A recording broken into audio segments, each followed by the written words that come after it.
Good evening all बच्चों and welcome back to turning point classes. बच्चों आज हम डिस्कस करेंगे क्लास 10th का चैप्टर 6 ट्रायंगल है, एक्सरसाइज 6.2 है। ये एक्सरसाइज एनसीईआरटी की एक्सरसाइज है क्लास 10th की, और लेक्चर 10th बोलेंगे क्वेश्चन 4th है। ये आप एनसीईआरटी की इस एक्सरसाइज का क्वेश्चन 4th है। क्वेश्चन ये और ये है, अभी इसको आपको देखना नहीं है, ठीक है। चलिए क्वेश्चन पढ़ते हैं। D parallel to AC। बेटा मैंने कई बार बताया है कि जो पहले लिखा हो वो ऊपर की लाइन होगी, ठीक है। जैसे मान लो ये ट्रायंगल है, ठीक है। इस ट्रायंगल में इसके पैरेलल ये है, यानी कि DF पैरेलल टू AC, तो इसके ऊपर है ना, ऐसे बोलेंगे। यहाँ तो समझ में आ जा रहा है, कहीं कहीं कंस्ट्रक्शन करना पड़ता है, वहाँ पे दिक्कत आपको होती है, इसलिए मैं बार बार इसको फोकस करता हूँ। चलिए आइए, ट्रायंगल ABC में DE पैरेलल है किसके, AC के, कोई बात नहीं, अच्छी बात है। एंड DF, और ये लाइन है DF, ये पैरेलल किसके है, AE के है, ठीक है। एक बार और, ट्रायंगल ABC में ये DE पैरेलल है इसके, ठीक। तो मैंने इसको अलग से बना लिया कि DE पैरेलल है AC के। अब समझ में आई कि मैंने क्यों अलग किया, बात समझ में आई। अच्छा, अब इसमें आइए, DF पैरेलल है AE के, ये DF पैरेलल किसके हैं, AE के हैं। इसका मतलब एक ट्रायंगल यहाँ से यहाँ तक बनेगा, इसलिए मैंने ABE को यहाँ पे अलग कर लिया, ठीक है। अब बताओ मुझे देख के, क्या बेसिक प्रोपोर्शनैलिटी थ्योरम में इस तरह का हम लोगों ने प्रूफ नहीं किया था? किया था। क्या किया था कि कोई एक लाइन दो आर्म को किसी दो पॉइंट पे अगर कट करती है, दो पॉइंट पे इंटरसेक्ट करती है, डिस्टिंक्ट पॉइंट पे, ये और ये पॉइंट पे, तो ये बनने वाली लाइन, डिस्टिंक्ट करने वाली लाइन किसके पैरेलल हो जाएगी, इसके, ठीक है। बीपीटी थ्योरम यही थी, ठीक है। तो अब हमको क्या करना है कि ये प्रूफ करना है कि BF अपान FE इक्वल होगा BE अपान EC के। कोई बात नहीं है, होगा। अच्छा, अब इस ट्रायंगल में दो ट्रायंगल निकले, दोनों ट्रायंगल के अलग अलग हम कुछ बात करेंगे और दोनों ट्रायंगल को कंपैरिजन करके देखेंगे कि क्या एक रिलेशनशिप बनता है, क्या वही रिलेशनशिप ये प्रूफ तो नहीं हो जाएगा। चलिए कोई बात नहीं। तो इन ट्रायंगल ABC की बात करते हैं, इसमें क्या रिलेशन बना, इन ट्रायंगल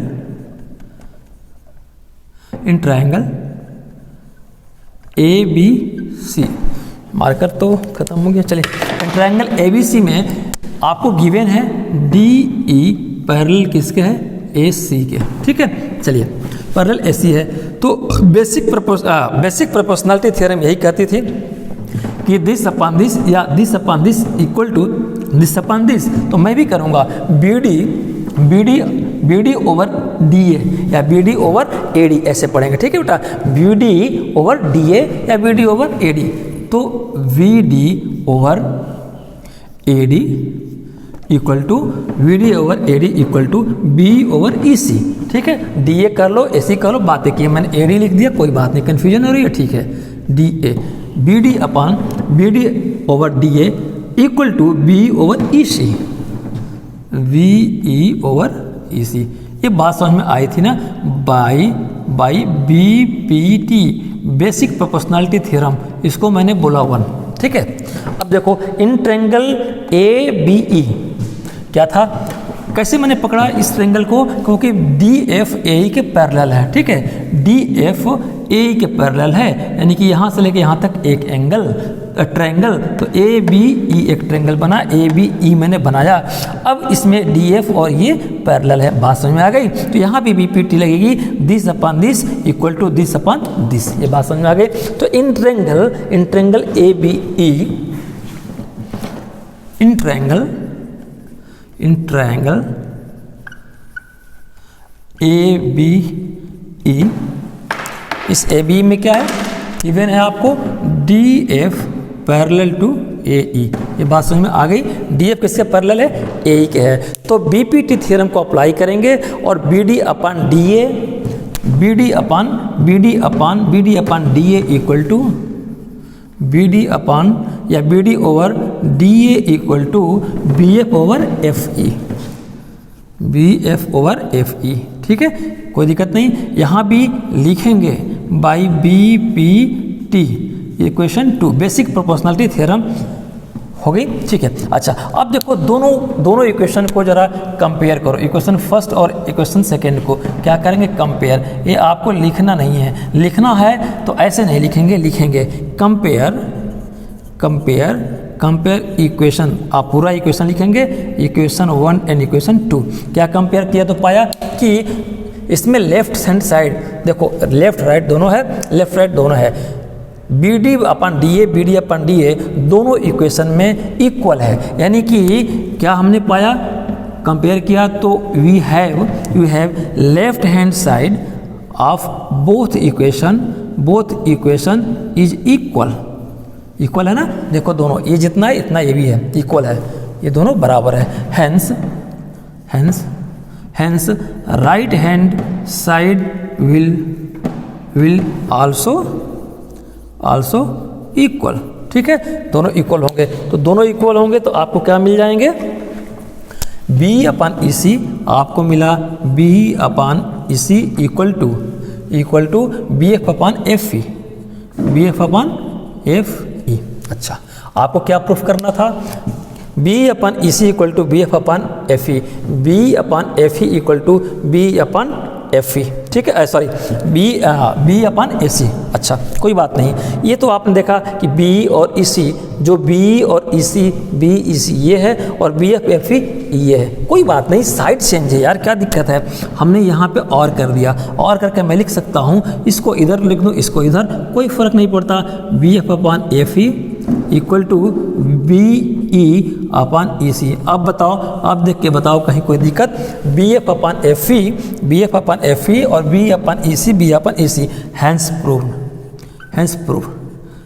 प्रूव, ठीक है, ये आपका प्रूव हो गया। अच्छा, एक चीज़ आपने देखा कि बेसिक प्रोपोर्शनलिटी थ्योरम किस पे डिपेंड है, ये तभी लागू होगी प्रोपोर्शनलिटी थ्योरम, मतलब proportion this equal to this and this, ये कब लागू होगा, जब डी ई ए सी के पैरेलल होगी, तभी ये प्रोपोर्शनलिटी थ्योरम लागू होगी, ठीक है। तो क्वेश्चन में ऑलरेडी दे रखा है this parallel to this and this parallel to this, ये बात समझ आ गई मेरे बच्चों को, समझ में आ गई। चलिए, तो एक बार मैं फिर इसको रिकैप कर दूं, क्या किया मैंने, हमने कैसे ट्रायंगल को पकड़ा, ये बिग ट्रायंगल है, इसमें इसके ये पैरेलल है और फिर ये इसके पैरेलल ये है, तो इसके आधार पे यहाँ दे रखा है डी ए सी के और डी एफ ए के, तो इससे हमने दो ट्रायंगल को निकाल लिया, ये समझाने के लिए। ये आपका सॉल्यूशन का पार्ट एग्जाम में नहीं होगा, वर्किंग नोट में लिख सकते हो अपने हिंट के लिए, हेल्प के लिए, लेकिन ये सॉल्यूशन का पार्ट नहीं होगा, ये मैंने समझाने के लिए लिखा। तो क्या क्या हमने क्वेश्चन में दिया है कि डी ई इसके पैरेलल है, इसका मतलब एक ट्रायंगल तो होल ट्रायंगल है, तो मैंने यहाँ निकाल लिया समझाने के लिए। दूसरा दिया उन्होंने कि डी एफ पैरेलल है ए ई के, डी एफ पैरेलल है किसके, डी एफ पैरेलल है किसके, ए ई के पैरेलल डी एफ के पैरेलल ए ई, तो यहाँ से एक ट्रायंगल होगा, निकाल लिया अलग से समझाने के लिए।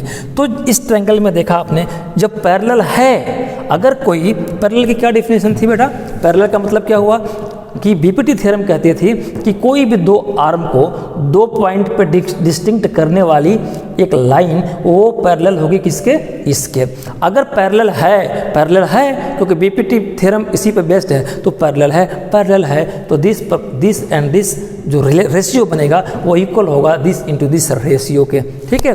तो इस बेसिस पे दो ट्रायंगल है, दो इक्वेशन बनाया, दोनों में देखा एक सिमिलरिटी है कि दोनों के लेफ्ट हैंड साइड बराबर हैं, तो मैंने माना कि राइट हैंड साइड भी इक्वल होंगे और मैंने कर दिया, ये अपने आप ये प्रूफ हो गया, ठीक है। बस यही करना था, ठीक है। तो आज के लेक्चर में इतने रहने देते हैं, अच्छा लगा होगा लाइक सब्सक्राइब शेयर करिएगा। अगर कहीं कोई प्रॉब्लम होगी या कुछ मुझे एडवाइस करना है इंप्रूवमेंट के लिए, तो कमेंट बॉक्स में जरूर कीजिएगा। मैं डेली अपील करता हूँ, आज भी एक अपील कर रहा हूँ, राष्ट्र आपका है, राष्ट्र हित में बिजली बचाए। आपकी थोड़ी सी बचत किसी घर के उजाला बन सकती है, और ध्यान रखें बिजली की चोरी एक दंडनीय अपराध है। Please save electricity in the interest of the nation, your little saving may be useful to needy. Thank you very much, good night all of you.